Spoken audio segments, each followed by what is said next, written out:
It's Monday musing time. Hidden obstacles cannot be overcome. 8 years ago, I'm working on my computer and I encounter what I discovered to be a hidden obstacle. What was hiding right in front of me? Well, it was my dimming screen.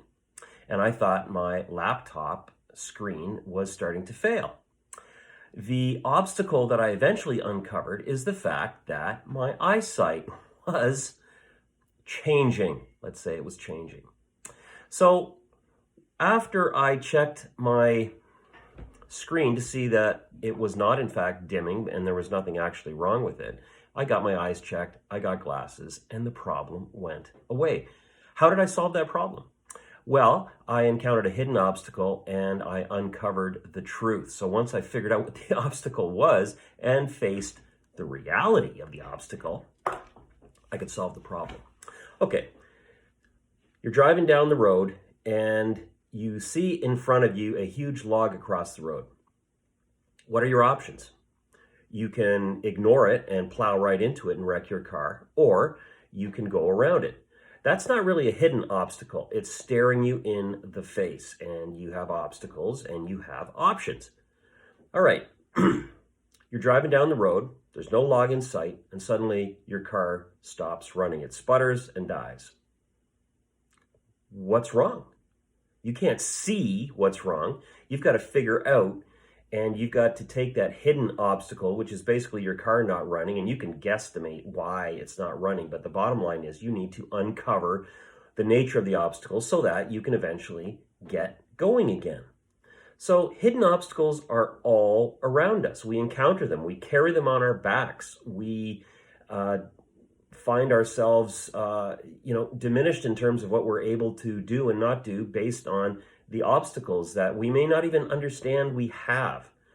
All right, so you're in grade 8, you're struggling in math. You have, and we've talked about this before, you've got a narrative that needs to be updated, and your narrative in your mind is that you can't do math. What are the obstacles? Okay, so one obstacle that could be hidden in plain sight on any given day of the week for a grade 8 math student is that they're missing their textbook. So they have to get it in their bag and then from their bag, and then they come back and now they have their textbook. That was the obstacle. Okay, they don't have a pencil, they don't have an eraser. These are obstacles that we overcome every day because we can identify them and they are simple.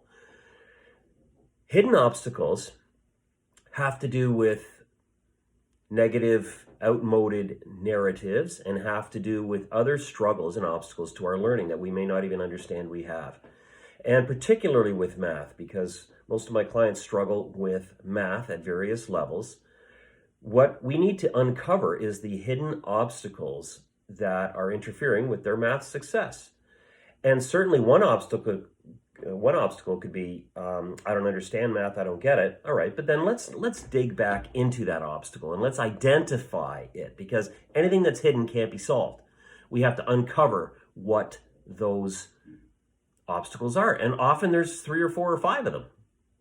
And if we go back, let's say to grade 3, where you as a student struggled back then with math and you didn't get it and you just gave up, and then the next day it was the same, eventually that builds into a pattern that just kind of locks into place. And that is the obstacle. The obstacle is thinking you can't do math. But that doesn't really help us, okay? That's just saying, well, I can't do math, therefore I can't. Well, that's not really even identifying the obstacle.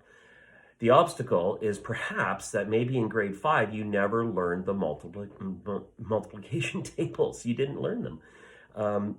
And as a result, when you're trying to figure out something in grade 8, you don't have those things locked into place and memorized, all right? And that's just one example of identifying an obstacle and working on that, because then that can update the old narrative that you can't do math. Now you've just discovered, after you've learned some of the multiplication tables, some addition, some subtraction, some division, that in fact, that old narrative is actually false. You actually can do math because you have figured out what 2 times 3 is. And you can now understand through practice what -3 minus 5 is. Okay? -3 minus 5 is not 2, it's not -2, it's not +8, it's -8. and you learn through that. And if you go into, now let's go into your future. Now you're in grade 9 math, okay? And you're struggling with polynomials and multiplying and balancing equations and trying to figure out what on earth bed mass is and trying to figure out what it means that what you do to one side, you do to the other side of an equation, and so on, and what simplifying equations means. If this all becomes confusing, then the first thing we do is we go back to what you've understood. We have to uncover the obstacle. And like I said, sometimes it's 3 or 4 obstacles, okay? And we really need to spend the time deconstructing what those obstacles are, because it's not always clear. It's not always clear to ourselves. The log in the road, you can stop, you can go around. The car stalls, you don't know. You've got to uncover the obstacle. The hidden obstacle is the cause of the mechanical failure. You don't know what that is. You know that your car is not running, but you've got to dig deeper, right? And we always, as learners, regardless of your age, you know this to be true. This is just a life lesson. Hidden obstacles cannot be overcome. We can see this in every aspect of our lives, all right? So all of us need to uncover hidden obstacles so that we can move forward. Have a great week.